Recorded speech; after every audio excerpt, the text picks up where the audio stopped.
Hello প্রিয় দর্শক বন্ধুরা, আসসালামু আলাইকুম। দীর্ঘ ৮ বছর পর আয়নাঘরের বন্দিদশা থেকে মুক্ত হওয়া সাবেক সেনা কর্মকর্তা ব্রিগেডিয়ার জেনারেল আবদুল্লাহিল আমান আজমি সংবাদ সম্মেলন করেছেন। তিনি বাংলাদেশ জামাত ইসলামী সাবেক আমির প্রয়াত গোলাম আজমের ছেলে। তিনি 2016 সালের 23 আগস্ট নিখোঁজ হন। তখন তার পরিবার দাবি করেছিলেন তাকে গুম করা হয়েছে। হ্যালো প্রিয় দর্শক বন্ধুরা, আজ মঙ্গলবার 3 সেপ্টেম্বর 11:15টার দিকে জাতীয় প্রেস ক্লাবের অডিটোরিয়ামে এসে তিনি সংবাদ সম্মেলন করেছেন।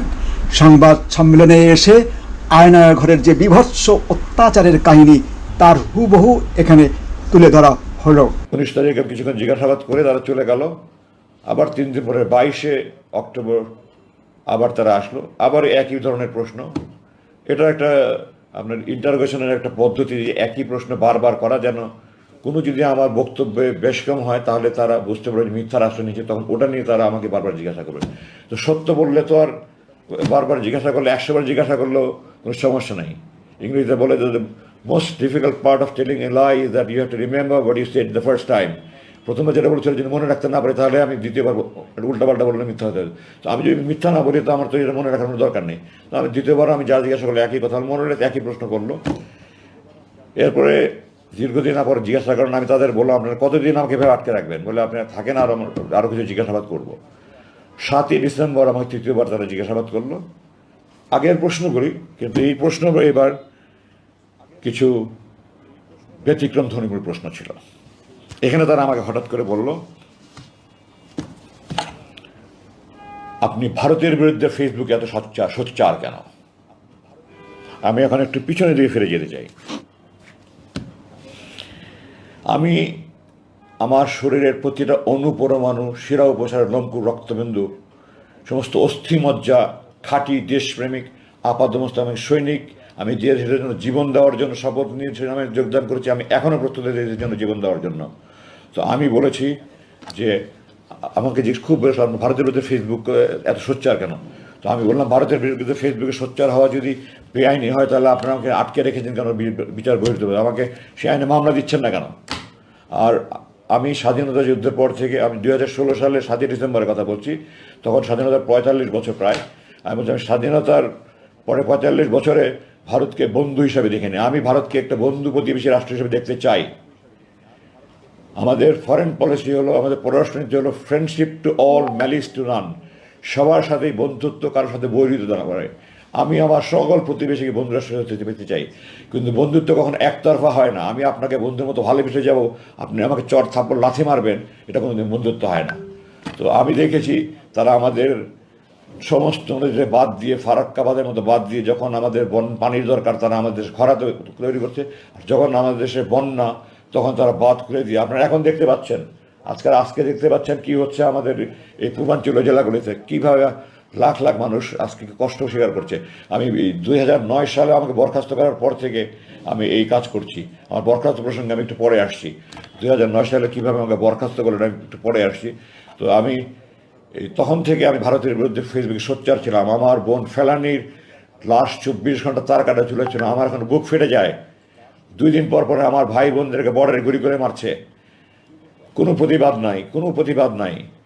তারা আমাদের চারিদিকে তার কাটা বাড়া দিয়ে রেখেছে, ওয়াচ টাওয়ার বানিয়ে রেখে, ডগ বানিয়ে তারা আমাদের বাণিজ্যিক বৈষম্য তৈরি করে রেখেছে। এগুলোর কোনো প্রতিবাদ নাই, কেউ কিছু বলে না। আমি আমার প্রতিজ্ঞা ছিল, আমার পণ ছিল, আমার জেহাদ ছিল, আমি আমার দেশের পক্ষে আমার জীবন যে আমি যা কিছু বলে যাব। আমার ক্ষুদ্র প্রচেষ্টা আমি ফেসবুকে লেখালেখি করছি। এগুলো নিয়ে আমার বিরুদ্ধে তারা খুব ক্ষুব্ধ। আমি বিস্মিত যে বাংলাদেশের কোনো একটা বাহিনী, যে কোনো বাহিনী হোক, তারা ভারতের বিরুদ্ধে আমি যদি ক্ষোভ প্রকাশ করে থাকি, তাদের এত ক্ষুব্ধ হওয়ার কী আছে? তারা কি ভারতপ্রেমী? তাহলে ভারতপ্রেমী না হলে তাদের কেন এত ক্ষোভ হবে? আমি আশ্চর্য হই না যে বিগত সরকার যাদেরকে ব্যবহার করেছে, সেই স্বার্থান্বেষী মহল, তারাও সরকারের দ্বারা প্রভাবিত, তারাও ভারতপ্রেমী ছিল, নাহলে তারা আমার বিরুদ্ধে ক্ষুব্ধ প্রতিক্রিয়া ব্যক্ত করতো না। আমি এই প্রসঙ্গে আরেকটু পূর্বে ফিরে যেতে চাই। আমরা যেমন ভারতকে বন্ধু মনে করলে হবে না, আমাদের ইতিহাস জানতে হবে। আমরা যদি ইতিহাস না জানি তাহলে আমরা ভুল করব। আমরা বারবার ভুল করেছি, আমরা এখন আর ভুল করতে চাই না। 1905 সালে এই ব্রিটিশ সরকার আমাদের এই বঙ্গভঙ্গ করেছিল পূর্ব বাংলা মুসলমানদের উন্নতির জন্য। এই ভারত এটার বিরুদ্ধে আন্দোলন করে বঙ্গভঙ্গ রদ মানে বাতিল আন্দোলন করে 6 বছর পর্যন্ত বাতিল আন্দোলন করে এটাকে বাতিল করে আমাদের দুই বাংলা এক করেছে। তারা আমাদের মুসলমানদের উন্নতি চায়নি। 1971 সালে আপনারা জানেন না, দেশবাসীর জানা উচিত এগুলো, আমরা মৈত্রী চুক্তি নামে অক্টোবর 1971 সালে আমাদের অস্থায়ী সরকার একটা চুক্তি করেছিল। সৈয়দ নজরুল ইসলাম সাহেব অস্থায়ী চুক্তি করে স্বাক্ষর করে অজ্ঞান হয়ে গিয়েছিলেন। আমার কথা নয়, আপনারা 266 দিনের স্বাধীনতা আওয়ামী লীগ অ্যাডভোকেট নুরুল কাদের বই পড়ে দেখেন। ওনার কথা আছে যে অস্থায়ী সরকারের অস্থায়ী রাষ্ট্রপতি সৈয়দ নজরুল ইসলাম স্বাক্ষর করে অজ্ঞান হয়ে গেছিলেন। ওটা চুক্তি ছিল। আমি 3টা আপনাদের শুধু দৃষ্টি আকর্ষণ করছি। 1 নম্বর, এই দেশে কোনো সেনাবাহিনী থাকবে না, এই দেশে ভারতের সেনাবাহিনী থাকবে। 2, এদেশের প্রশাসনে যারা মুক্তিযুদ্ধে যোগদান করেছে তারা বাদে বাকি সবাইকে অপসারণ করতে হবে। ভারতের প্রশাসনের লোক এই দেশে প্রশাসন চালাবে। এই দেশের প্রশাসনের শতকরা 1জন লোকও মুক্তিযুদ্ধে যোগদান করেনি, আপামর ছাত্ররা যোগদান করেছে। তার মানে এই দেশের প্রশাসন তাদের হাতে তুলে যাবে। তৃতীয়ত, এই দেশের পররাষ্ট্র মন্ত্রণালয় এবং প্রতিরক্ষা মন্ত্রণালয় ভারতের নিয়ন্ত্রণে থাকবে। আমি দেশবাসীর কাছে জানতে চাই, আপনারা বলেন এটা কি স্বাধীনতার চুক্তি, মৈত্রী চুক্তি না গোলামির চুক্তি? এই চুক্তি যারা করেছে তারা মীর জাফরের বংশধর, তারা এই দেশকে বিক্রি করে দিচ্ছিল। আল্লাহ আমাদেরকে রক্ষা করেছেন। আমি এগুলির বিরুদ্ধে সবসময় সোচ্চার ছিলাম। সেনাবাহিনীর চাকরি করা অবস্থায় আমি এগুলি বলতে পারিনি। 2009 সাল থেকে আমি বলেছি, এটাই ছিল আমার অপরাধ, এটা আমার বড় অপরাধ ছিল। আর অপরাধ, আমি অধ্যাপক গোলাম আজমের ছেলে। এই কারণে তারা আমাকে নিয়ে বন্দি করে রেখেছে এবং এই 29,794 ঘন্টার কাহিনী 29,794 দিন বলে শেষ করা যাবে না। সেই নির্মম কারাগারে আল্লাহ আমাকে চোখ দিয়েছেন আল্লাহ পৃথিবী দেখার জন্য। আমার এটা অধিকার, আমার সেই অধিকার কেড়ে নেওয়া আছে। আমি আল্লাহর আকাশ দেখিনি, বা সূর্য দেখিনি, চাঁদ দেখিনি, মেঘ দেখিনি, বৃষ্টি দেখিনি, রোদ দেখিনি, আমি আল্লাহর মাটি দেখিনি, গাছ দেখিনি। আমার রুমের দক্ষিণ দিকে 2টা ছোট ভেন্টিলেটর ছিল, ওগুলো দিয়ে মাঝে মাঝে একটু আলো দেখা যেত। আমি মাঝে মাঝে যদি তাকিয়ে দেখতাম। তারা এটা সিসি ক্যামেরা দিয়ে খেয়াল করে ওটাও বন্ধ করে দিয়েছে। আমার বুক হাহাকার করতো, আমি আল্লাহর দুনিয়া দেখতে চাই। মাঝে মাঝে মনে হতো আমি বন্ধ করি তাহাজ্জুদ পড়ে, যে আল্লাহ যারা তোমার দুনিয়া দেখা আমার জন্য বন্ধ করে দিয়েছে, তুমি তাদের দৃষ্টিশক্তি বন্ধ করে দাও। কিন্তু আমি আল্লাহর কাছে বিচার দিয়েছি, আল্লাহ আমি বন্ধ করি না, তুমি আকামুল হাকিমিন, সর্বশ্রেষ্ঠ বিচারক আল্লাহ, তুমি তাদের ব্যবস্থা নিও। আমি দেশবাসী হিসেবে বলতে চাই, আপনারা যদি মনে করেন আমি ভারতের বিরুদ্ধে প্রতিবাদ করে অন্যায় করেছি, এটা খারাপ কাজ করেছি, দেশ বিরুদ্ধে করেছি, আমাকে ফাঁসিয়ে দেন, আমি হাসতে হাসতে ফাঁসির মধ্যে যাবো, আমি দৃঢ়ভাবে বলছি। আর যদি আপনারা মনে করেন আমি দেশপ্রেমিক হিসেবে সঠিক কাজ করেছি, তাহলে যারা আমার উপরে জুলুম করছে তাদের বিরুদ্ধে আমি সরকারের কাছে বিচার চাই, আপনাদের কাছে বিচার চাই। আপনারা এদেরকে খুঁজে বের করুন, এদেরকে একটা একটা করে বিচার করে তাদের যদি যার যে প্রাপ্য শাস্তি তা সেই শাস্তি প্রাপ্য দেবে, সরকারের কাছে আহ্বান জানাই। আপনারা আমাকে সহ যত রকমের যত গুম খুন ধর্ষণ রাহাজানি যত অন্যায় বিচার জুলুম হয়েছে, এই সবগুলির দোষী ব্যক্তিদের শাস্তি পূর্ণাঙ্গ বিচার করে মৃত্যুদণ্ড হোক, যে দণ্ড হোক, আপনার সেই দণ্ড প্রদান করেন। আমার ওখানে দিনগুলো কীভাবে কেটেছে এগুলো আমি মনে করে আমার বুক ফেটে যায়। আমি এগুলি ওই দুর্ধর্ষ ওই বিভীষিকাময় দিনগুলোর কথা মনে করতে চাই না। আমার চোখ 41,000 বারের মতো আমি হিসাব করেছি এই 8 বছরে, মোট 41,000 মতো আমার হাত করা পড়েছে। আমার হাতের এখানে শত শত দাগ হয়ে গেছে। আমার চোখের এখানে চোখ এত জোরে বাঁধত, চোখের মনি মনে হয় ফেটে যাচ্ছে। আমি অনুরোধ করতাম একটু ঢিলা করে বাঁধেন, একটু ঢিলা করে বাঁধেন। আমার চোখে মনি ব্যথা হচ্ছে, আমার নাককে চাপ পড়ছে, আমি শ্বাস নিতে পারছি না।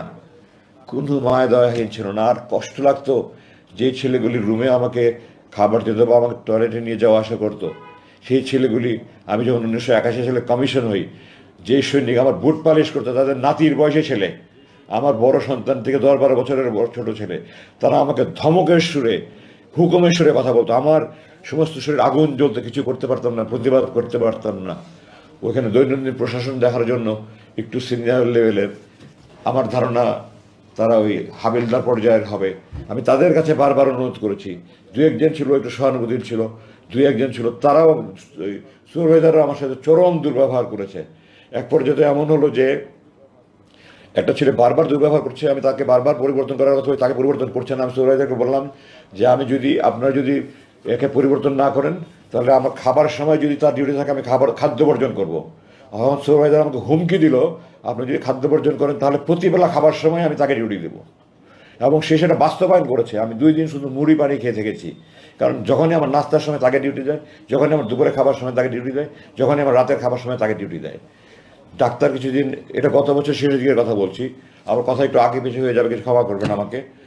তো ডাক্তার গত জানুয়ারি মাসের 19-20 তারিখের দিকে আমার দেখতে আসলো। প্রথম দিকে প্রায় 1 মাস পর পর দেখতে আসতো, এরপরে বছরখানেক পর থেকে 2 মাস পর পর দেখতে আসতো, বছর 3 পর থেকে 3 মাস পর পর দেখতে আসতো, শেষ পর্যন্ত 3 মাস পর পর দেখতে আসতো। তো গত জানুয়ারি মাসে ডাক্তার 19-20 তারিখে থেকে আমার দেখতে আসলেন, আমাকে বললেন আপনি কেমন আছেন। আমি বললাম, ডাক্তার সাহেব বললাম, ডাক্তার সাহেব আপনাকে হাত জোর করে বলছি আমার শারীরিক চিকিৎসা দরকার নেই, আপনি আমাকে মানসিক নির্যাতন থেকে রক্ষা করেন, আমি সহ্য করতে পারি না। এই যে যারা আমার বুট পালিশ করেছে, তাদের নাতির বয়সী ছেলেরা আমার সাথে যেই ব্যবহার করে, আমার বাবা মা, আমার বড় বোন, আমার কোনো বোন নেই, আমরা 6 ভাই, বড় 3 ভাই, আমার চাচা চাচি, মামা মামি, খালা খালি, খালু ফুফা ফুফু, মোট 35 জন। এই 35 জন মিলে সারা জীবনে আমার সাথে দুর্ব্যবহার করেনি। একটা ছেলে শুধু কয়েক মাসে আমাদের যত দুর্ব্যবহার করেছে। আমি সেনাবাহিনীর চাকরি, তো সিনিয়র কর্তৃক দুনিয়াতে বকাঝকা দেওয়া, এটা যে কোনো বাহিনীতে হয়ে থাকে। আমার 35 বছর সেনাবাহিনীর চাকরিতে আমার সিনিয়ররা আমাকে এত বকাঝকা করেনি, একটা ছেলে আমার সাথে এত দুর্ব্যবহার করছে।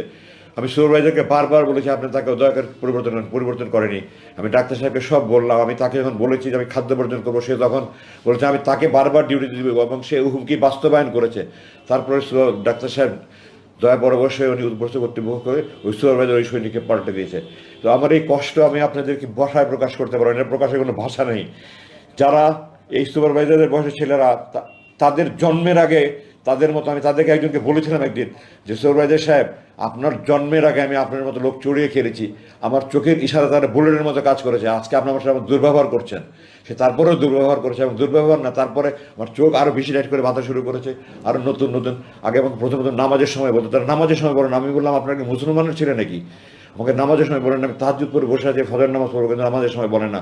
আমি জোহরের নামাজের টাইম জানতে চাচ্ছি, যে জোহরের নামাজে ওয়াক্ত হলে নামাজটা পড়ে একটু শুভ, তারা নামাজের টাইম পড়ে না। আমার আজান মাঝে মাঝে শোনা যেত, হালকা হালকা শোনা যেত, ভেন্টিলেটারটা বন্ধ করার পরে ওটাও শোনা যেত, কারণ মানে রুমের এত চারিদিকে তো আপনার এক্সস্ট ফ্যান আর জেনারেটরের মতো সাউন্ড, আর পানির পাম্পের মধ্যে বিভিন্ন রকমের সাউন্ড। ঠিক এইভাবে কী যে সাউন্ড তারা তৈরি করে, আজান হলে আরও বেশি সাউন্ড তৈরি করে তারা, যেন আমরা আজান শুনতে না পাই। আমি আপনাকে মুসলমানের বাচ্চা, একটা কাফের দেশও তো এরকম অন্যায় করা হয় না বলে আমার মনে হয়।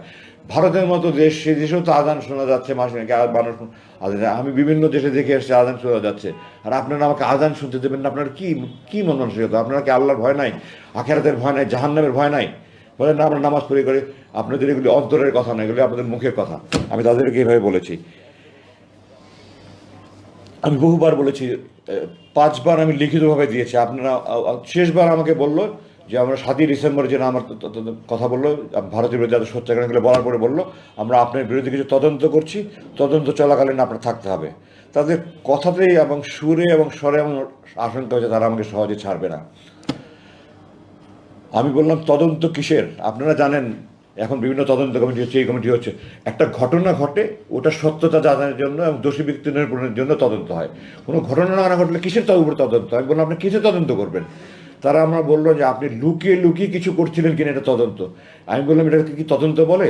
আর যদি তদন্তই হয় আমার বিরুদ্ধে কি অভিযোগ আমাকে জানাতে হবে, আমাকে আত্মপ্রকাশ আমাদের সুযোগ দেবে। আপনারা কি করছেন? বলেন না আমরা তদন্ত করছি, আপনাকে থাকতে হবে। ওইভাবে আমি চলতে থাকলাম। এবং আমার দিন যত যায়, আমার আশেপাশে আমি তো জানি না কোথায় কি সেল আছে না আছে, আমার তো চোখ বেঁধে নিয়ে যায়, প্রত্যেকদিন নিয়ে আসে, 50 কদম হেঁটে আসি। আমি আশেপাশের বিভিন্ন সেলকে চিৎকার, চেঁচামেচি, আহাজারি, বিলাপ, আমার বুক ফেটে যেত। আমার তখন আমার কষ্ট যে তাদের কষ্ট আরও বেশি হতো। আমি আল্লাহকে দোয়া করতাম, আল্লাহ তুমি এই মজলুম ব্যক্তিদেরকে সাহায্য করো, আল্লাহ তুমি তাদেরকে ধৈর্য সহকারে শক্তি দাও, তাদের পরিবারের প্রতি রহম করো, আল্লাহ তুমি মজলুমদেরকে মুক্তি দাও। সারা রাত বিলাপ করছে, সারা রাত কান্নাকারি করছে, সারা রাত আহাজারি করছে, চিৎকার চেঁচামেচি করছে। এগুলো সহ্য করার মতো নয়। আল্লাহ যে আমাকে এখন মানসিকভাবে সুস্থ রেখেছে কিভাবে, আল্লাহর রহমত। আমি যে মানসিকভাবে পাগল হয়ে যাইনি।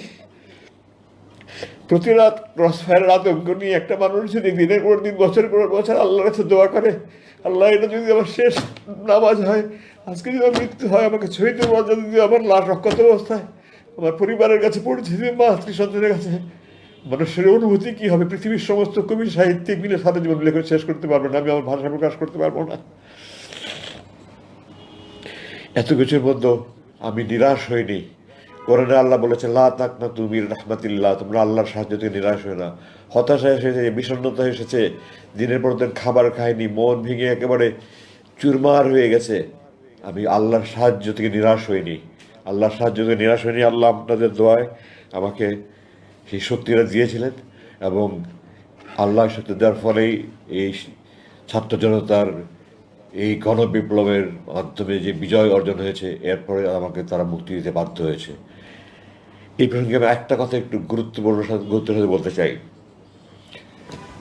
2021 সালের মে মাসের আনুমানিক 22 তারিখে, যে একজন আগে পিছু হতে পারে, তাদের একজন কর্মকর্তা আমাকে আসলো, আমাকে এসে আমাকে বলল যে আপনি একটা লিখিত দরখাস্ত করেন যে আমি রাজনীতিতে সম্পৃক্ত হব না, আমি এই দেশে থাকবো না, আমি স্ত্রী সন্তান নিয়ে সুখে শান্তিতে থাকতে চাই, আপনারা আমাকে মুক্তি দেন, আমি বিদেশে চলে যাব। আমি তাদেরকে বললাম আমি স্বাধীন দেশের স্বাধীন নাগরিক, আপনারা অবৈধভাবে আমাকে অপহরণ করেছেন, অবৈধভাবে আটক করেছেন, আপনারা আমাকে এখানে যে আটকে রেখে জুলুম করছেন, নির্যাতন করছেন, আমি এটা মানি না, মানব না, মিটিং মিছিল করতে পারছি না। আমি এটার প্রতিবাদে, এই যে আপনারা দেখতে পাচ্ছেন আমি বড় চুল রেখেছি, আমি বলেছি এটা আমার মৌন প্রতিবাদ। আপনারা যখন মৌন প্রতিবাদ দেখেন, মিটিং মিছিল হয় না, শুধু প্ল্যাকার্ড হাতে নিয়ে দেখেন, আমি বলেছি এটা মৌন প্রতিবাদ। যতবার এটা দেখবেন আপনাদের যেন মনে হয় আপনারা আমাকে অবৈধভাবে অপহরণ করেছেন, অবৈধভাবে আটক রাখছেন, আপনারা আমরা জুলুম করছেন, হারাম কাজ করছেন, এই কথাগুলো যেন আপনাদের বুকে বাঁধে, এই আমার মৌন প্রতিবাদ। তো আমি স্বাধীন দেশের স্বাধীন নাগরিক, আমার এটা আমার ব্যক্তিগত ইচ্ছা, আমি রাজনীতি করবো কি করবো না, আমি দেশে থাকবোই থাকবো না, আমার মুসলেকা দিয়ে আমি মুক্তি পেতে চাই না। আমার আল্লাহ আমাকে এই সৎ সাহসটুকু দিয়েছিলেন, আমি এটা দৃঢ়তার সাথে বলেছি, তারপরে আমাকে আর কিছু বলেনি। জুলাই মাসের এখন শেষ দিকে আসি। আমি যেখানে ছিলাম সেখানটায় আমি প্রতিদিন প্লেন উঠার আওয়াজ পেতাম। দৈনিক আপনার যে আমাদের ডোমেস্টিক ফ্লাইট যেটা বলা অভ্যন্তরীণ, ওটার আওয়াজ প্লেনগুলো একরকম, আর যেগুলি বোয়িং আন্তর্জাতিক বিমানের ওগুলোর আওয়াজ এখন দুই রকমের আওয়াজের পার্থক্য বুঝতে পারতাম। তো টোটাল দিনে 20 থেকে 22টা প্লেনের আওয়াজ পেতাম। জুলাই মাসের মাঝামাঝি থেকে আমি দেখলাম প্লেনের আওয়াজ কমে গেল। তো আমি ধারণা করলাম হয়তো বাইরে কোনো আন্দোলন হচ্ছে। সাধারণত আমাদের কাছে লাগাতার হরতাল হলে তখন প্লেনের চলাচল বন্ধ। আমি এই ধরনের একটা আলোচনা যে রাজনৈতিক হয়তো লাগাতার হরতাল হচ্ছে বা এই ধরনের কিছু একটা। আমাদের দেশের ছাত্র জনতা যে কি এত বিপ্লব ঘটিয়ে দিবে এটা আমি কল্পনাও করতে পারিনি। আমি প্রাউড অফ দ্যাম। আমি আপনাদের কাছে গর্বিতভাবে গর্বের সাথে বলতে চাই যে আমি এই তরুণ ছাত্রদের ব্যাপারে বোধ করছি যে আমরা দেখিয়ে দিয়েছি বিশ্বের কাছে আমরা কি করতে পারি। তো আমার কল্পনাও করতে পারিনি যে তারা এত বিশাল কিছু একটা অর্জন করতে পারবে। কিন্তু আমার মনে হচ্ছিল কিছু একটা করতে হচ্ছে, কিছু একটা হচ্ছে। আমি দু একজন একটু জিজ্ঞাসাবাদ করার চেষ্টা করছি, বাট আমার সাথে কথা ছিল যারা রুমে আসবে প্রয়োজনীয় একটা কথা বলবেন না। আমি একটু দুটো মাঝে মাঝে তাদেরকে, তারা অনেকে আমার সাথে, আমি কোরআন হাদিস পড়ি, আমার কোরআন হাদিসে বিভিন্ন মাসাইল জানতে চেত, নামাজের বিভিন্ন বিষয় জানতে চেত। এগুলি নিয়ে কথা বললে আমার সিসি ক্যামেরা দেখে সুরাইদের হাজির হয়ে যেত। আপনি কথা বলছেন কেন, প্রয়োজনীয় কথা বলছেন কেন? তা আমি বলেছি যে আমি কোনো আজে বাজে কথা বলছেন। ও আমার জিজ্ঞাসাবাদের সময় আমাকে বলছিল যে আপনি সৈনিক যারা ডিউটি করে তাদের আজে বাজে কথা বলবেন না। আমি তাদেরকে বলতাম যে আপনাদের কর্মকর্তারা আমাকে অবৈধভাবে অপহরণ করেছে, অবৈধভাবে আটক করে রেখেছে, এটা হারাম কাজ করে, জুলুম কাজ করে। এটা আমি যারা আমাকে রুম থেকে ডিউটি টয়লেট নিয়ে যেত, খাবার দিত, তাদেরকে মাঝে মাঝে বলতাম। তারা এগুলো করেছে। কর্তৃপক্ষ জানানোর পরে আমাদের অফিসাররা বলেছিল, তারা জিজ্ঞাসাবাদের সময় আপনি তাদের আজে বাজে কথা বলেন কেন? তো আমি তাদের দৃঢ়তার সাথে বলেছি আপনারা বাংলাদেশ সেনাবাহিনীতে জিজ্ঞাসা করে আসেন। আমি বাংলাদেশ সেনাবাহিনীতে একটা আদর্শ সেনা কর্মকর্তা হিসেবে দৃষ্টান্ত স্থাপন করার সৌভাগ্য অর্জন আল্লাহ আমাকে সেই সুযোগ দিয়েছেন। আজ আমি কোনো আজে বাজে কথা বলে না। আপনারা বলেন আমি কি হতো একটা বাক্য বলেন আমি কি আজে বাজে? তারা তো এই কথা বলতে পারছে না, মুখ দিয়ে উচ্চারণ করতে পারছে না, আমরা অবৈধ কাজ করেছি, অপহরণ কাজ করেছি, এগুলো মুক্তি বলতে পারছে, খালি বলে আজে বাজে কথা বলবেন না। আমি বললাম আমি কোনো আজে বাজে কথা বলি না, যা বলি আমি প্রয়োজনের কথা বলি। ওই সুপারভাইজার এসে বলে যে আপনি প্রয়োজনীয় কথা বলবেন না। আমি বললাম আপনার প্রয়োজন আর আমার প্রয়োজন তো এক না। আমি তাদেরকে আল্লাহ রসুলের কথা বলি, আমি আল্লাহ রসুলের কথা বলেই যাব। আমার যদি মৃত্যু হয় তাও আমি বলে যাবো, আপনি যা পারেন করেন। তারপরে শুধু কথা বলুন না আপনি কথা বলেন না, উপরস্থ কর্তৃপক্ষ জানলে অসুবিধা হবে। তো আমি সময় সুযোগ মতো তারা জিজ্ঞাসা করতো, বলতে অনেক সময় আমার মন ভালো থাকলে আমি নিজে থেকে বলতাম। তো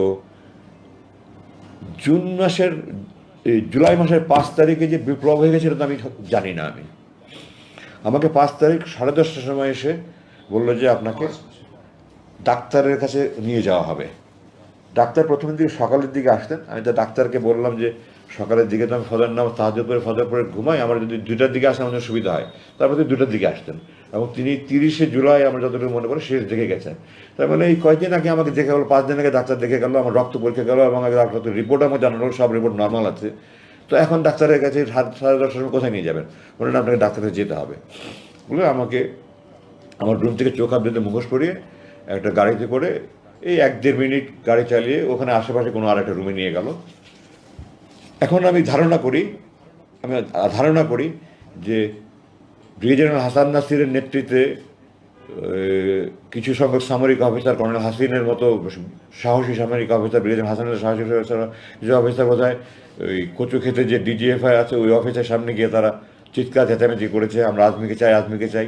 তখন তারা তাদের সবচেয়ে বিঘ্ন সময় নিয়েছে, এই ধরনের একটা কিছু সম্ভবত আমি যতটুকু শুনতে পেরেছি বাইরে এসে। ওই জন্য তারা যদি ঢুকে পড়ে এবং ওই রুমগুলোতে আমার সার্চ করে, এই জন্য তারা আমার ওর দিকে সরিয়ে আরেকখানে নিয়ে গেল। 5 তারিখ রাতের কথা বলছি আমি, 10:30টায়। তারপরে ওখান থেকে আমাকে রাত্রে 2:30-3টার দিকে বললো আপনাকে আমরা হাসপাতালে নিয়ে যাব। তো আমি বললাম গত 8 বছর থেকে আমি আপনাদেরকে বলছি আমার দাঁত ভেঙে গেছে, আমার 1-2টা দাঁত ভেঙে গেছে, আমার কানে সমস্যা হচ্ছে, আমার চোখে দাম চশমা যেটা দেখছেন আমি মুক্তির পরে ডাক্তার দিকে চশমা নিয়েছি, কিছুদিন পরে আমি চশমা পড়তে পারতাম না। আমি বলতাম আমার চোখের চিকিৎসা, তাদের স্পষ্ট জবাব আমার চোখের চিকিৎসা হবে না, দাঁতের চিকিৎসা হবে না, কানের চিকিৎসা হবে না, এখানে রেখে যা করা যায় করা যাবে। ওনাখানে যারা ডাক্তার ছিলেন ওনারা মেডিকেল স্পেশালিস্ট ছিলেন। আমার প্রথমে যাওয়ার পর যখন চোখ বাঁধতো এখানে আমার ঘা হয়ে গেল, তো একটা ওষুধ দিলেন, পরে এটা পুরো মুখ ঘা ছড়িয়ে গেল। যাই হোক পরবর্তীতে ওষুধ সংক্রান্ত আমার ওই মুখে এখনও চারিদিকে অনেক সমস্যা রয়ে গেছে, চামড়ায়, হাতে পায়ে চামড়া নানান সমস্যা হয়েছে। তো আমি বললাম যে এত 8 বছর ধরে আমি বলছি আপনাদের কাছে আমাকে হাসপাতালে নিয়ে যান, আপনারা হাসপাতালে নিয়ে যেতেন না, এখন রাত 3টার সময় আপনার হাসপাতালে নিয়ে যেতে কী কথা? তো বলে না যেতে হবে। তো তার যেতে হবে বলে তার কিছু উপায়ে চোখ হাত বেঁধে আবার মুখোশ পরে অ্যাম্বুলেন্সে করে যাচ্ছে রাত 2:45-3টার দিকে যাচ্ছে আর শেষ নাই। তো আমি বললাম যে ঢাকা শহরে কোনো হাসপাতাল তো এত দূরে না, আপনারা কোথায় হাসপাতালে নিয়ে যাচ্ছেন? কিন্তু জবাব দিল না। তারপরে রাস্তা ভাঙাচোরা। তো বললাম যে ঢাকা শহরের রাস্তা তো এত ভাঙাচোরা না, আপনারা কি আমাকে কোথাও গ্রামের দিকে নিয়ে যাচ্ছেন নাকি? তারও কোনো জবাব দিল না। আমাকে নতুন একখানে নিয়ে গেল, নিয়ে গিয়ে ওরকম বন্দিশালার মতো একটা বন্দিশালা, এটাতে অবশ্য অ্যাটাচ টয়লেট ছিল, ছোট রুম, একটা খাট একটা টেবিল ছিল। তো আমাকে বললো আপনি এখানে থাকেন না। তখন ওখানে রুমে একটা ঘড়ি ছিল, ঘড়িতে দেখলাম তখন সকাল প্রায় 5:45। তো প্রায় 3 ঘন্টার মতো ড্রাইভ করে তারা আমাকে নিয়ে গেল এবং আমার ধারণা ঢাকার বাইরে কোনো একখানে নিয়ে গেছে। এবং আমি যতটুকু অনুমান করতে পারি, এখন যেটা অনুমান করছি, রাস্তাঘাটে যে ছাত্ররা রাস্তাঘাটে গাড়ি চেক করছিল তারা আমাকে পাকা রাস্তা দিয়ে নিতে সাহস করেনি, তারা আমাকে গ্রামের রাস্তা দিয়ে নিয়ে গেছে। এটা এখন আমি অনুমান করে বলছি। তো আমাকে ওখানে না বললো আপনি এখানে থাকেন। আমি বললাম আপনারা আবার হাসপাতালের কথা বলে এখানে কোথায় নিয়ে আসলেন? আরেক বন্দিখানায়। বলে থাকেন, আমাকে পরে জানানো হবে। তো এটা 6 তারিখ সকালের কথা বলছি। 6 তারিখ দুপুরে আমাকে বললো আপনাকে আজকে রাতটা মুক্তি দেওয়া হতে পারে। একজনে বললো আমাকে আপনার কাপড়ের সাইজ বলেন। তো আমি বললাম তো আমি সাধারণত গার্মেন্টের কাপড় পরি না, আমি সাইজ বলতে পারবো না। তো তারা একটা কাপড় নিয়ে আসলো, আমাকে দেখালো যে আমি যে কাপড়টা আপনার প্রথম দেখেছেন, আমি প্রথম মুক্তি পরে যে একটা প্যান্ট শার্ট গাঞ্জি পরেছিলাম ওই কাপড়গুলো, ওটা পরে দেখলাম ঠিক আছে। তো বললো আমরা রাত্রে 2:30-3টার দিকে আপনাকে নিয়ে যাব। তো 2:30-3টার দিকে এসে বললো যে আমরা আজকে কোনো একটা বিশেষ অসুবিধার কারণে নিতে পারছি না, আপনার কালকে মুক্তি হবে। আমার অপেক্ষা করা ছাড়া তো কোনো উপায় নেই, আমি বাইরের কোনো জগতের কোনো খবরই নাই আমার কাছে। পরের দিন সকালবেলা দুপুরে আমাকে এসে বললো আজকে রাত 9টার দিকে আপনাকে নিয়ে যাব। আমি সাধারণত 9:30 দিকে ভাত খেতাম, বললো রাত 9টার দিকে আপনি নিয়ে যাওয়া হবে, আপনাকে 8টার দিকে ভাত দিয়ে দেবো, এর মধ্যে আপনার খাবার টাবার খেয়ে রেডি হয়ে যাবেন। তো আমি সেই অনুযায়ী রেডি হয়ে গেলাম। তখন তো আমি কোথায় নিয়ে যায়, আবার কোথায় নিয়ে মেরে ফেলে, কিন্তু আমি তো কোনো কিছু সব কিছু অনিশ্চয়তার মধ্যে। আমাকে এগুলি ভাওতা দিয়ে আমাকে কোথাও নিয়ে গুম করে মেরে ফেলবে, লাশ কোথায় ফেলে রাখবে, এই আশঙ্কায় তখন থেকে খাবারও মুখে আসে না। যাই হোক সামান্য কিছু খেয়ে আমি রেডি হয়ে থাকলাম। তার 9:15 দিকে নিয়ে রওনা হলো। প্রায় 2.5 ঘন্টার মধ্যে গাড়ি চালিয়ে আমাকে সেই টাঙ্গাইল যমুনার রাস্তা এলেঙ্গায় রাস্তার পাশে নিয়ে আমাকে চোখ হাত বেঁধে ছেড়ে দিল। আমাকে কিছু টাকা দিল আপনার বাস ভাড়া। তোমায় বললাম এটা কোথায়? বললো ওই যে সামনে বাস স্ট্যান্ড আছে, ওই দিকে পিছন দিক থেকে গাড়ি আসবে, আপনি বাস স্ট্যান্ডে গেলে যেতে পারেন। খুব বাস আমাকে কিছু টাকা ভাড়া দিয়ে দিল, বললো আপনি মুক্তি, আপনি এখন মুক্ত, আপনি যেতে পারেন। জিজ্ঞাসা করলাম রাত কটা বাজে? তখন রাত 12:15। তো তারপরে আমি গাড়ি থেকে নেমে আমার এই আবেগ আমি প্রকাশ করতে পারবো না। আমি আকাশের দিকে চাকিয়ে চিৎকার, আল্লাহু আকবার, আলহামদুলিল্লাহ, আল্লাহ তুমি রহমান রহিম, তুমি করিম, আল্লাহ আমি তো 8 বছর পরে তোমার আকাশ দেখছি, তোমার তারা দেখছি, তোমার মেঘ দেখছি, তোমার চাঁদ দেখছি। আল্লাহ মাটির দিকে তাকে বললাম, আল্লাহ তোমার মাটির মানুষ আমি, তুমি আমার সে মাটি দেখাচ্ছ 8 বছর পরে। আমি মেঘে উত্তেজনায় কতক্ষণ মধ্যে বলেছি বলতে পারবো না। তখন হঠাৎ করে মাথা একদম চোখ মুখ অন্ধকার হয়ে আসলো। আমি এখান থেকে নামিয়ে দাঁড়িয়েছিলাম, আমার জিপে ওর নিয়ে গেছিল, ডানে একজন বসা, বামে একজন বসা। তো আমি বললাম আমার মাথা ঘুরাচ্ছে, আমি একটু বসতে পারি? বলে আচ্ছা বসেন। বসলাম, কিছুক্ষণ পরে বললাম ঠিক আছে আমি যেতে পারবো। আমি নামলাম, আমার বাবা যে বসা ছিল সে আমাকে হাতে টাকা দিল, আপনি টাকা নেন। তো আমি বললাম এখানে ঢাকার ভাড়া কত? বলে আমি জানি না ঠিক। এখানে কত টাকা? 5,000 টাকা। আমি বললাম আমি আপনাদের টাকার মুখোপক্ষী নেই, আল্লাহ আপনাদের টাকার মুখোপক্ষী করেনি, আমার টাকার দরকার নেই, আমার এখান থেকে ঢাকার ভাড়া যতটুকু শুধু ততটুকু ভাড়া দেন। বললো না আপনি নিয়ে যান, আপনি না যা করেন করেন, আপনি দান করেন, আমাদেরকে টাকা আপনাকে দিতে হবে। তাদের সাথে 1 সেকেন্ড কথা বলার মতো আমার রুচি ছিল না। তারা আমাকে নামিয়ে দিয়ে চলে গেল। সবাই মুখোশ করা ছিল, যার ফলে দেখার কোনো সুযোগ নেই। আমি খুব সংক্ষেপে বাকি রয়ে শেষ করে দিচ্ছি। মাটিটা একটু এলোমেলো ছিল, উঁচু নিচু ছিল, আমি ঠিকমতো হাঁটতে পারছিলাম না। আবেগে উত্তেজনায় রাস্তা উঁচু নিচু, দুর্বলতার সময় হাঁটতে পারছিলাম না। এর মধ্যে হঠাৎ করে দেখলাম একটা পিছুতে দাঁড়িয়ে এসে ওই সামনে বাস স্ট্যান্ডে দাঁড়ালো। আমার তখন মনে হয় যেন পারলে উড়ে গিয়ে ঝাঁপিয়ে বাসের মধ্যে উঠি। কীভাবে যে আমি 100 গজের মতো রাস্তা দৌড়ে ওই অবস্থা পার হয়েছে আমি এখন কল্পনা করতে পারি না। দৌড়ে গিয়ে জিজ্ঞাসা করলাম আপনাকে ঢাকা যাবেন? আমরা ঢাকা যাবো না, চিরাং যাবো। আপনি ঢাকায় কোথায় যাবেন? আমি বললাম আমাকে টেকনিক্যাল মোড়ে যদি নামিয়ে দিতে পারেন বা বাপতলির মোড়ে, টেকনিক্যাল মোড়ে নামাবো, আপনি উঠেন। তো আমি বাসে উঠলাম, উঠে পিছনের দিকে গিয়ে একজনের কাছে বললাম যে আমার তো মোবাইল নাম্বার না, আমার 2টা নম্বর ফোন নাম্বার আমার জানা ছিল, আমার স্ত্রীর নাম্বার আর আমার সাথে ভাইয়ের নাম্বার, এই নাম্বার দুটো মনে ছিল। আমি দুজনকে ফোন করে বললাম, তারা আরও লোকজনকে নিয়ে তারা ওখান থেকে টেকনিক্যাল মোড়ে এসে আমাকে ওখানে নামিয়ে নিল। তারপরে তো ওখান থেকে আমি প্রথমে হাসপাতালে নিয়ে আমাকে কিছু চেক আপটা করে আমি 7 তারিখ রাতের কথা বলছি, এটা 8 তারিখ ভোর নাগাদ আমি বাসায় গিয়ে পৌঁছালাম। ওই 7 তারিখ 7-8 তারিখ রাতে সারা রাত ঘুম নাই, 8-9 তারিখেও আমার সারা রাত ঘুমে নাই, আত্মীয় স্বজন সব আসছে। 9 তারিখ রাতে আমি অজ্ঞান হয়ে গেলাম। তারপরে আমাকে হাসপাতালে নিয়ে আসা হলো। আমি তখন থেকে চিকিৎসাধীন আছে। আমার শরীরে নানা রকমের সমস্যা, বড় খুব বেশি সমস্যা না হলে নানা রকমের সমস্যায় ভুগছি। এগুলো চিকিৎসা চলছে। আমি চিকিৎসার কারণে আপনাদের কাছে আসতে বিলম্ব হলো আমার মোটামুটি এই ছিল আমার বন্দি জীবনের দুর্দশার কথা। আমি আমার বাকি খুব সংক্ষিপ্ত ভাবে শেষ করব। আমি এখানে বলতে চাই আমার মূল 2টা কারণে তারা আমাকে ধরে রেখেছে। 1, আমার পৈতৃক পরিচয়, আমার পারিবারিক পরিচয়। 2, আমি ভারত বিরোধী। এবং এটা স্পষ্ট যে আমি বিদেশি চক্রের গভীর ষড়যন্ত্র শিকার হিসাবে তারা আমাকে আটকে রেখেছিল। মুক্তির সিদ্ধান্ত দেওয়ার পরেও বিদেশি প্রভুদের হুকুমে আমাকে আটকে রাখা হয়েছিল। আমি আমার নিজের ঢোল পিটাতে চাই না, কিন্তু আমার বরখাস্ত কাহিনী আপনাদেরকে না বললে আপনারা বুঝবেন না। আমাকে এই সরকার যখন 96 থেকে 2000, এই বিগত সরকার, এর আগে 96 থেকে 2001 আমার বাংলাদেশ সেনাবাহিনীর মিলিটারি একাডেমি যেমন দেখে প্রশিক্ষণ, ওখান থেকে আমার যে রেজাল্ট, আমাকে আল্লাহর দয়া, বাবার দোয়া করে দিয়েছে। আমার জানা মতে বাংলাদেশ সেনাবাহিনীর এই রেজাল্টকে ভঙ্গ করতে পারেনি। আমার সারা চাকরি জীবনে আমার যে রেজাল্ট করেছি আমার জানা নেই কেউ আমার থেকে ভালো রেজাল্ট করেছে কিনা।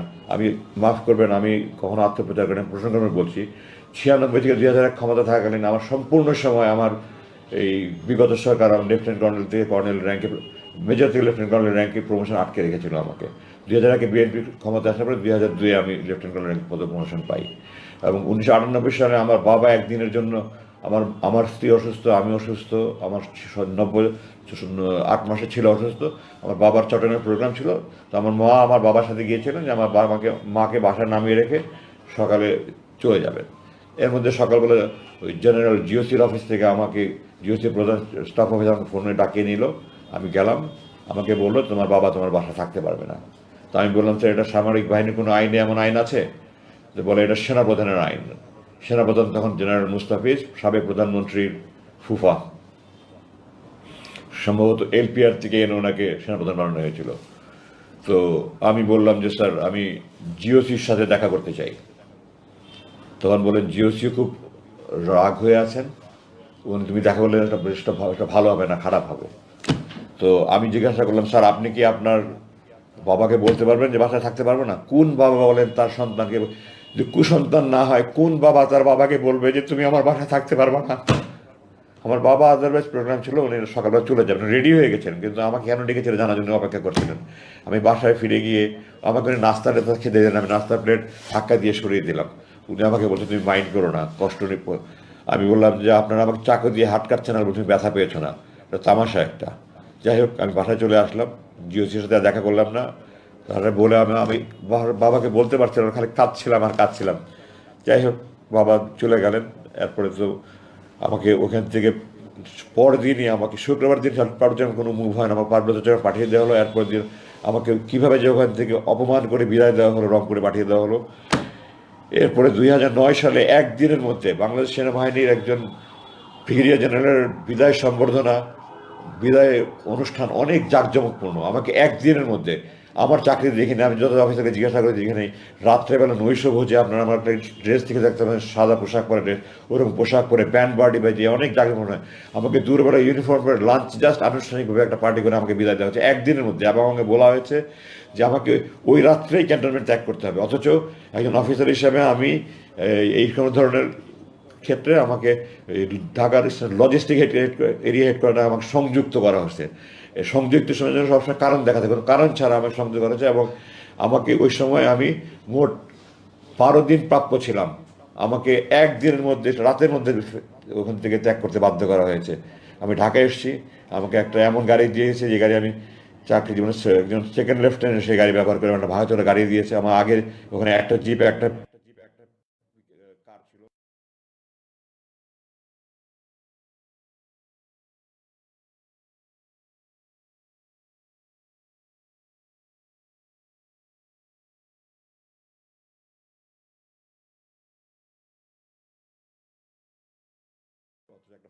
কার ছিল, অথচ একটা ভাঙাচোরা গাড়ি দিয়েছে। এবং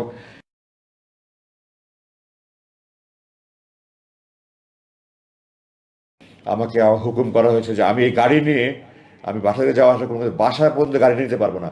একজন ব্রিগেডিয়ার জেনারেল, আমি আজমি, আমার কাছে কোনো অ্যাপসর্গ নেই। আমি সেনাবাহিনী ইউনিফর্ম গড়বার বিষয় আমার আমার ইউনিফর্ম পরে গাড়ি পাঠাতে 200-300 ব্যাংকে উনি অপমানিত করেছেন। আমার বুক ফেটে যেত, আমি আজমি হিসাবে নয়, আমার সেনাবাহিনী এভাবে অপমানিত হচ্ছে। যে আমাকে 24শে জুন 2009 আমাকে একটা চিঠি দেওয়া হলো যে 23শে জুন 2009 তারিখে সরকারি একটা প্রজ্ঞাপনে এক লাইনের চিঠিতে আমাকে বরখাস্ত করা হয়েছে। বরখাস্ত একটা অনেক বড় ধরনের শাস্তি।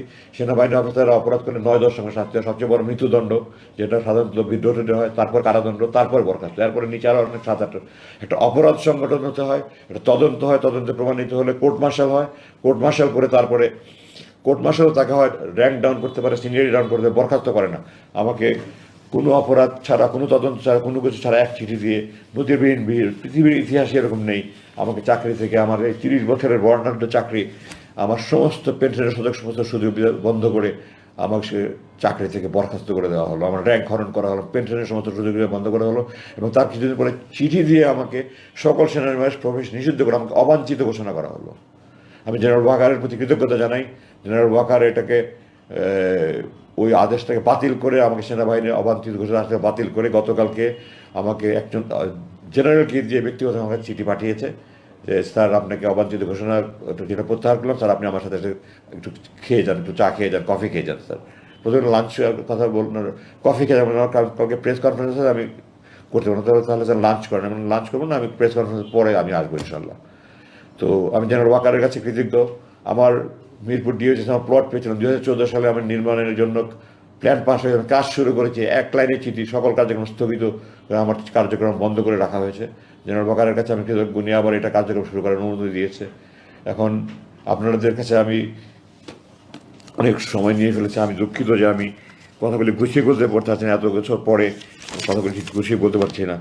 তো আমি উপসংহারে চলে যাচ্ছি, আমি আর বেশি কথা বলা যাচ্ছে না। এই বৈষম্য বিরোধী ছাত্র আন্দোলন ও জুলাই 2024 ছাত্র জনতার সবল বিপ্লব সিক্ত নতুন বাংলাদেশ আমাদের জন্য বিপুল সম্ভাবনার নতুন দ্বার খুলে দিয়েছে। বর্তমান সরকারের প্রতি আমার কয়েকটা আবেদন আছে। 1 নম্বর, সকল গুম, খুন, হত্যা, ধর্ষণ, রাহাজানি, জুলুম, নির্যাতন, নিপীড়নের দোষীদের বিরুদ্ধে আইনানুগ ব্যবস্থা গ্রহণ করুন। ভবিষ্যতে যেন আর এই ধরনের কোনো ব্যবস্থা না হয়, তার প্রতিকার করুন, তার জন্য প্রযোজ্য আইন প্রতি করুন। আর কোনো বাবা মার বুক যেন খালি না হয়ে যায়। আমার মা 3 বছর হযরত ইউসুফ আলাইহিস সালাম যখন তার ভাইরা কুয়াতে ফেলে দিল, ইয়াকুব আলাইহিস সালাম কাঁদতে কাঁদতে কন্ধ হয়ে গেছেন। আমার মা আমার জন্য এই 3 বছর কাঁদতে কাঁদতে আমাকে নাকে দেখে চলে গেছে। এই জালেমরা, আমার বাবা মারা গেছে, আমার বড় 5 ভাই কাটতে যায়নি, আমার মা মারা গেছে, 6 ছেলে, একজনও সামনে ছিল না, আমি মায়ের অন্ধর লাঠি ছিলাম। আমার জন্য কাঁদতে কাঁদতে হাহাকার করে আমার মা চলে গেছে, আমি কাটতে জানি। আর যেন কোনো মায়ের বুক খালি না হয়, আর যেন মায়ের কোনো কান্না না হয়, আপনারা দয়া করে ব্যবস্থা করেন।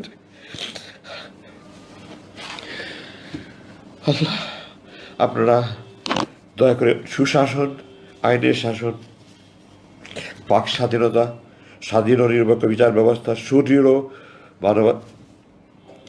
মানবাধিকার সুনিশ্চিত করে সুখী সমৃদ্ধ বাংলাদেশ, সার্বভৌম বাংলাদেশ গড়ে তোলেন। আমার এটা দোয়া।